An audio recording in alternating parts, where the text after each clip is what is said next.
부활주일입니다. 여러분과 함께 부활은 가능한가라는 제목으로 말씀을 나누고자 합니다. 부활은 가능한가라는 물음을 던지면 우리는 어떻게 대답하겠습니까? 조금 회의적인 사람들은 할 수도 있고, 그거에 대한 확신이 좀 없는 사람들은 확고한 대답이 일찍 나오지 않을 수도 있습니다. 육체적인 부활, 인류 역사상 있었던 적이 없었죠. 그러나 우리 예수 그리스도께서 부활하신 유일하신 부활의 사건으로 인해서 예수 그리스도는 진짜 메시아, 구세주가 되었고, 우리는 그 부활의 주님을 믿는 그리스도인이라는 백성이 되었습니다. 부활이라고 말하면 꼭 판타지나 소설, 게임 같은 것에 나올 만한 이야기입니다. 현실에서는 어떤 부활도 없었습니다. 그러다 보니까 이 부활이라는 증거 자체가, 이것을 믿는 믿음 자체가 우리의 믿음의 가장 밑바닥에 있는 근저의 믿음의 설정이라는 것을 우리는 기억해야 됩니다. 부활의 믿음을 믿을 수 있기 때문에 우리의 믿음은 예수 그리스도를 믿는 믿음이 되는 것입니다. 현실이 판타지가 되듯이 우리는 예수 그리스도가 부활했던 사실을 믿음으로 받아들이고 있습니다. 믿음이란 전제가 없다면 이 부활은 판타지요, 게임에 불과한 겁니다. 그런데 우리의 믿음의 근거로 이 부활은 우리에게 현실이 되었고 실제가 되었고 믿음의 근거가 된 것입니다. 제가 알고 있는 어떤 사실로서도 저는 부활을 보지는 못했습니다. 그러나 성경을 믿고 예수 그리스도를 믿는 믿음 때문에 이 부활은 가능한가라는 질문했을 때 당연합니다, 믿습니다, 아멘이라고 대답할 수 있는 믿음의 근거가 되어버린 겁니다. 어떤 부활도 보지 못했고 어떤 것도 알지 못했지만 우리는 믿음에 근거하여 믿음으로 그 부활을 입으로 시인함으로써 우리는 구원을 얻은 백성이 된 것 같습니다. 같습니다 하면 안 되죠. 죄송합니다. 되었습니다. 말 잘못하면 큰일 납니다. 저와 같이 이 판타지를 넘어 믿음을 가진 이 판타지가 아닌 현실로 부활을 믿었던 우리 말고 앞서간 바울이라는 사람이 이렇게 고백합니다. 고린전서 한번 읽어봅시다. 고린전서 15장 13절. 우리 다 같이 읽습니다. 시작. 만일 죽은 자의 부활이 없으면 그리스도도 다시 살아나지 못하셨으리라. 예수 그리스도의 부활에 대해서 바울은 이렇게 죽은 자의 부활이 있었다, 그리스도가 살아났다는 근거를 이야기합니다. 그리고 로마서 1장 3절 4절 한번 읽어봅시다. 다 같이 읽습니다. 시작. 그의 아들에 관하여 말하면 육신으로는 다윗의 혈통에서 났고 성결의 영으로는 죽은 자들 가운데서 부활하사 능력으로 하나님의 아들로 선포되셨으니 곧 우리 주 예수 그리스도시니라. 자, 예수 그리스도께서 육신의 몸을 입고 왔지만 이가 죽고 부활하셨다는 이 근거 때문에 뭐가 되었다고요? 하나님의 아들이 되었다. 우리의 구원자가 되었다는 겁니다. 예수 그리스도께서 부활하지 않으셨다면 예수님은 우리에게 구원자가 되실 수 없다는 겁니다. 바울은 이것에 대해서 확실하게 이야기하고 있죠. 요한도 말합니다. 요한복음 11장 25절 한번 읽어봅시다. 시작. 예수께서 이르시되 나는 부활이요 생명이니 나를 믿는 자는 죽어도 살겠고 라고 말합니다. 예수님이 말씀하신 그 말씀을 그대로 인용해서 요한은 말합니다. 예수 그리스도를 믿는 것, 그 부활의 예수님을 믿는 것, 그것 자체가 생명이 되고 그를 믿는 우리 또한 죽어도 살아나겠다라는 말을 합니다. 여러분, 부활은 가능에 대한 문제가 아닙니다. 부활은 어느 누구도 보지 못했습니다. 물론 초대교회 사도들은 봤습니다. 그렇지만 우리는 지금 이 세대에 2000년 넘게 지난 이 세대에 누구도 보지 못했습니다. 그렇다면 이 부활을 우리는 어떻게 받아들여야 합니까? 예수 그리스도를 믿는 믿음이 있는 우리라면 이 부활을 정말 믿음의 고백으로 맞습니다. 부활이 가능한가? 질문부터 우리는 하지 않습니다. 그런데 그런 질문이 있었을 때 우리의 대답은 믿습니다, 맞습니다라고 고백하는 게 그리스도인의 고백이라는 겁니다. 오늘 부활이 가능하다 안 가능하다를 떠나서 우리는 이제 부활에 대한 현실적인 역사적인 증명과 자료에서 오늘 사복음서에 다 나와 있지만 누가복음의 이야기를 여러분과 나누고자 합니다. 여러분들이 너무나 잘 아는 내용들이고 잘 아는 이야기지만 이 부활의 장면을 보면서 여러분과 함께 이 예수 그리스도께서 부활하신 것이 우리에게 어떤 의미며 우리가 어떻게 부활을 맞이해야 되는지를 한번 생각해 보고자 합니다. 자, 1절에 보면요, 안식 후 첫날입니다. 안식 후 첫날에 어떻게 되라고? 새벽에 이 새벽이라고 시간을 말하는 그 시간에 안식 후 첫날이라는 그 지난 시간이라고 말하면 토요일 저녁 6시경부터 다음날 일요일 저녁 6시까지의 시간이라고 이야기를 합니다. 그런데 대부분 이날은 하나님께서 구별해 놓은 이 안식일이 지나는 이 끝날 자락에 돌아가는 날이죠. 그러다 보니까 어떤 사람이 안식일을 토요일이라고 이야기하면 올해 일요일이 안식 후 첫날 부활하신 주님의 날인 겁니다. 그러니까 월요일이 아니라 원래는 날짜로 계산한다면, 이단들은 막 그거 가지고 날짜로 엄청나게 이야기하는데, 날짜로 말한다면 우리가 태양력을 중심으로 말한다면 원래 금요일 날 예수님이 십자가에 못 박히셨고 이 예수님이 돌아가신 게 토요일입니다. 그러니까 예수님 돌아가신 그 날입니다. 그래서 3일 만에 부활하신 날이 날짜로는 일요일, 우리로 말하는 주일 아침에, 주일에 부활을 하셨다는 이야기죠. 그래서 부활하셨던 그 부활의 주님을 보고 사도행전 20장 7절에 가보면 제자들이 그 부활의 주님을 기뻐하며 감사하며 예배를 드립니다. 그게 우리 오늘날의 예배, 주일 예배의 어떤 출발점이라고 할 수도 있는 부분입니다. 부활하신 예수님과 함께 다시 삶을 시작하는 예배. 그래서 우리도 제가 늘 예배를 이야기할 때 한 주를 끝나는 것도 있겠지만 한 주를 다시 시작하는 게 예배라는 거죠. 그래서 한 주를 살기 위해서 우리가 결단 기도를 하는 겁니다. 예.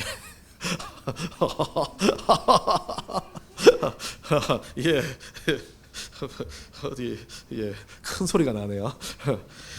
2절에 가서요, 새벽에 예수께서 이제 무덤 입구에 돌이 옮겨진 사건과 3절에 가보면 예수님이 십체가 없는 장면들이 나옵니다. 그리고 4절에서는 그 상황에 예수님을 방문한, 예수님의 무덤을 방문한 여인들이 혼란스러워한 장면이 나오는데요. 그들에게 말합니다. 그들이 고백하는 게 근심스럽다라는 고백을 하는데, 이 근심스럽다는 이 단어는 아포레이스다이라는 단어를 쓰는데, 이는 황당한 느낌, 혼란에 빠진 느낌을 이야기하고 있습니다.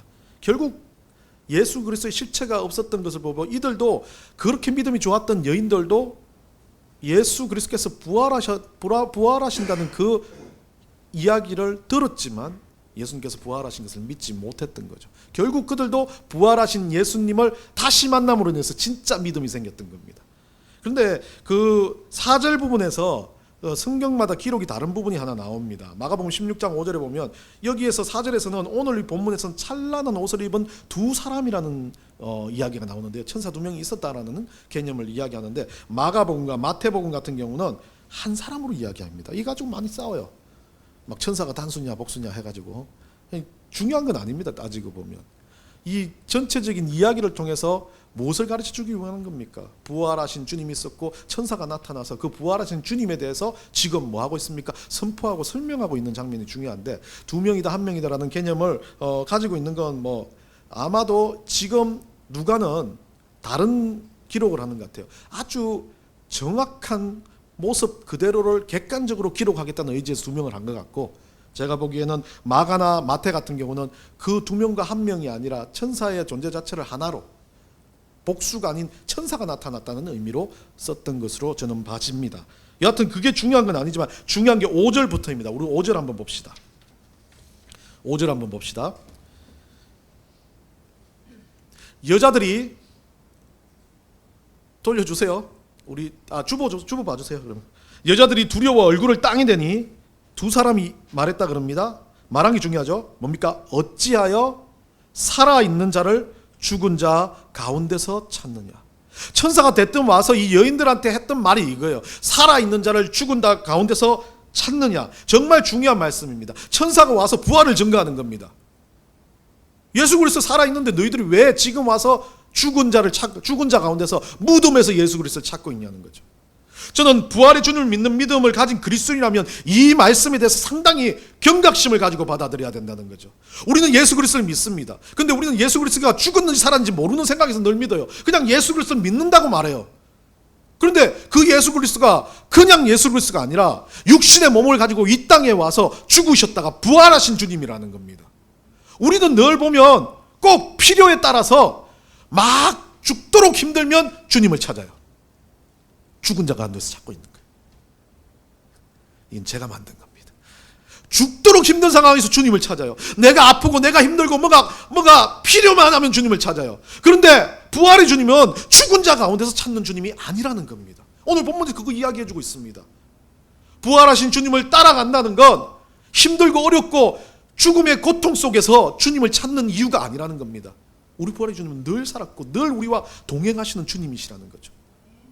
우리 인생 가운데 우리 살아갈 때 믿음을 가지고 살아가는 우리는 예수님을 죽은 자 취급하고 살아가는 겁니다. 우리가 믿는 예수님이 살아서 역사하시는 하나님이 아니라 죽었고 아무런 힘없는 자들, 그리고 내가 또 위로가 필요할 때마다 끄집어내서 쓰는 어떤 약 같은 그런 존재로 만들어버리는 건 아닌가 생각을 해봅니다. 우리의 질문에, 우리의 믿음에서는 부활하신 주님이 아닙니다. 우리의 믿음에는 당연히 살아계신 주님이기 때문에 부활을 하신 것 당연히 믿는 겁니다. 그걸 질문하는 것 자체가 아니에요. 그냥 주님께서 나를 위해 죽으셨고 살아나셨고 그 살아나신 주님께서 나와 동행해 주신다는 이 믿음이 진짜 부활을 믿는 믿음이라는 거죠. 그래서 우리는 우리 예수 그리스도를 이 천사들의 말처럼 죽은 자 가운데서 찾지 말아야 합니다. 아픔 가운데서, 절망 가운데서, 힘든 가운데서, 뭐가 필요한 가운데서 주님을 찾는 건 다 죽음하면서 주님을 찾는 거예요. 세상에서 주님을 찾는 거예요. 내가 세상 위치에서 뭔가를 하기 위해서 주님을 찾는다면 그거 다 주님께서 나의 우선순위가 아니라 꼭 나의 필요에 따라서 주님을 찾는 것, 그것을 어찌 보면 저는 이 말씀을 들으면서 천사들의 말이 가슴을 꽉 박히는 거예요. 내가 좀 뭐 안 되고 교회가 좀 힘들면 주님 찾고 있어요. 늘 주님 앞에서 살아야 될 우리가 늘이 아니라 필요에 따라 주님을 찾는 건 죽은 자 가운데서 주님을 찾는 것과 똑같다는 이야기로 들려지는 겁니다. 그러면서 6절에서 천사들이 다시 한번 분명히 말합니다. 여기 계시지 않고 살아나셨느니라. 죽은 자 가운데 있지 않습니다. 주님은 살아나셔가지고 우리 삶에서, 우리가 호흡하는 자리에서, 우리가 화장실을 가는 그 자리에서도, 우리가 뭔가 생각하는, 힘들어하고 아파하고 좋아하고 즐거워하는 모든 삶의 찌꺼기 가운데서 우리와 함께 계신다는 거죠. 이유는 살아나셨기 때문입니다. 이 살아나셨느니라는 단어는 에게르데라는 단어를 쓰고 있는데요, 원래 문자적인 의미는 일어나다라는 의미입니다. 근데 이 일어나다는 의미는 상징적으로 살아나다, 그리고 이 부정과거 수동태인데, 에게이르라는 단어의 부정과거 수동태인데 살아나게 하셨다라는 거죠. 결국 이 일은 단순하게 예수님만의 작업이 아니라 우리 성부 하나님과 성령 하나님과 예수님이 함께 하신 작업, 주님께서, 하나님께서 만드신 작업을 이야기하는 겁니다. 일어나게 하시고 살아나게 하셨다. 근데 이 에게이로라는 이 단어를 사전적인 의미로 찾아보면요, 헬라 사전 찾아보면 여러 가지 의미로 쓰여지는데, 사람을 깨우거나 누워있는 사람을 일으키거나 치료하거나 아니면 다시 세우거나 죽음에서 다시 살린다는 여러 가지 뜻에 사용됩니다. 이 에게이로라는 단어가 참 중요한 의미죠. 그냥 예수님께서 부활하신 것이 단순하게 죽음 가운데서 일어난 것으로 끝난 게 아니라는 겁니다. 이 에게이로라는 단어를 쓰는 이유가 살아나신 그 부활하신 주님께서 우리에게 뭡니까? 치료하시고 일으키시고 우리를 다시 세우신다는 의미로 활용되어진다는 거죠. 부활을 믿는 우리는요, 그냥 단순하게 부활하셨다 아멘으로 끝나는 것이 아닙니다. 그 부활하신 것 믿는 것 자체만으로도 아까 말한 것처럼 죽음 가운데서 막 어둠 가운데서 주님을 찾는 게 아닌 거죠. 그냥 그것을 믿는 것만으로도 내가 이 죽어가는 세상 가운데 다시 부름을 받아, 다시 세움을 받고 치유받아 주님 옆에 다시 서는 하나님의 백성으로서 거듭난 거죠. 그 인생을 그 믿음으로 갖고 그 믿음으로 대답한 순간 우리는 그 믿음을 가지고 죽을 때까지, 천국 가는 때까지 살아간다는 겁니다. 로마서 6장 14절 한번 봅시다. 고린도전서 6장 14절 한번 봅시다. 우리 다 같이 읽습니다. 시작. 하나님이 주를 다시 살리셨고 또한 그의 권능으로 우리를 다시 살리시리라. 뭐라고 되어 있습니까? 하나님께서 그 일을 하셨다 하잖아요. 예수님을 살리셨고 그 예수님이 살리신 것을 통해서 또 그 권능으로 예수님이 그 하셨던 그 작업을 통해서 우리 또한 다시 살게 된다는 것, 그것을 믿는 우리가 다시 살게 된다는 것을 이야기합니다. 그래서 요한복음, 여러분들이 잘 아는 요한복음 1장 12절에서 우리가 이 작업을 하면 이 작업으로 인해서 우리가 하나님의 자녀가 된다는 거죠. 한번 외워보겠까요? 아니요, 읽어봅시다. 여러분들 외우는 거 아니에요? 자, 시작. 영접하는 자 곧 그 이름을 믿는 자들에게 하느님의 자녀가 되는 권세를 주셨느니라. 그 예수 그리스도, 부활하신 예수 그리스도를 영접하는 자, 다른 말로 믿는 자, 그 예수 그리스도의 부활의 예수님을 믿는 자에게는 우리가 똑같은 자녀가 되는 권세를 받은 겁니다. 자, 위에는 권능, 밑에는 권세로 나와 있죠. 하나님이 하신 일을 권능이고요. 우리에게 구원을 주시고 우리 가운데 예수님의 이름을 가지고 살아가는 것을 권세라는 겁니다. 그래서 우리는 권세를 누리는 자들이에요. 권능은 없어요. 누구를 구원시킬 권능은 없습니다. 정말 저도 힘들어요. 아무리 끄집어 당기고 머리 끄집어 잡지 당겨도 예수 그리스도를 안 믿는 사람 안 믿어요. 아무리 사랑해줘도 막 간쓸게 다 빼내줘도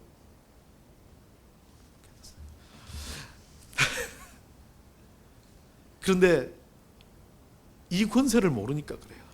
우리가 예수 그리스도를 믿는 이 권세가 얼마나 비교할 수 못하는 권세인데, 하나님 자녀가 된 이 권세를 우리는 가졌다는 것에서 오늘도 부활의 주일에 기뻐하고 감사할 수 있는 이유가 되는 겁니다. 부활이 가능한가? 그 질문에 여러분들 어떻게 대답하십니까?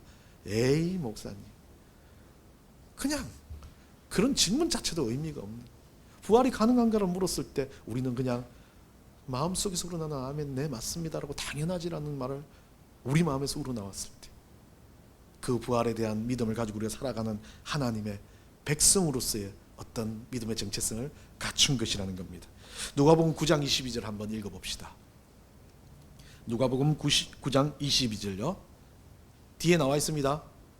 띄워주세요. 시작. 이르시되 인자가 많은 고난을 받고 장로들과 대제사장들과 서기관들에게 버림받아 죽임을 당하고 제3일에 살아나야 하리라 하시고, 예수님이 누가복음 앞쪽에 죽었다 살아나시겠다라고 이야기하십니다. 마태복음 20장 19절에 똑같은 이야기를 합니다. 시작. 이방인들에게 넘겨주어 그를 조롱하며 채찍질하며 십자가에 못 박게 할 것이니 제3일에 살아나시리라. 아무도 이 말에 대해서 누구도 귀를 기울이지 않고 제자들 또한 그것에 대해서 믿음을 가지지 못했던 것 같습니다. 예수는 분명히 말했고 분명히 그대로 이루셨습니다. 하나님 분명히 알려주셨고 분명히 그대로 부활을 이루셨습니다. 그래서 이 부활은 가장 중요한 우리의 믿음의 근거가 되어야 합니다. 이 부활은 어떤 세상의 사람도 하지 못했기 때문에 우리의 믿음의 근거가 되어야 합니다. 만약 스가모니가, 만약 마호메트가, 만약 몰몬교를 만든 그런 종교적인 다른 자들이 부활했다면 우리는 이 믿음의 원점에서 헷갈리게 되는 겁니다. 그런데 그런 일은 이 세상에 지금까지도 없었고 앞으로도 절대 일어나지 않습니다. 오직 예수 그리스도만 부활하셨기 때문에, 우리는 그를 믿기 때문에 우리는 진짜 믿음을 가지고 우리 또한 천국에서 다시 만나는 귀한 역사가 일어날 것입니다.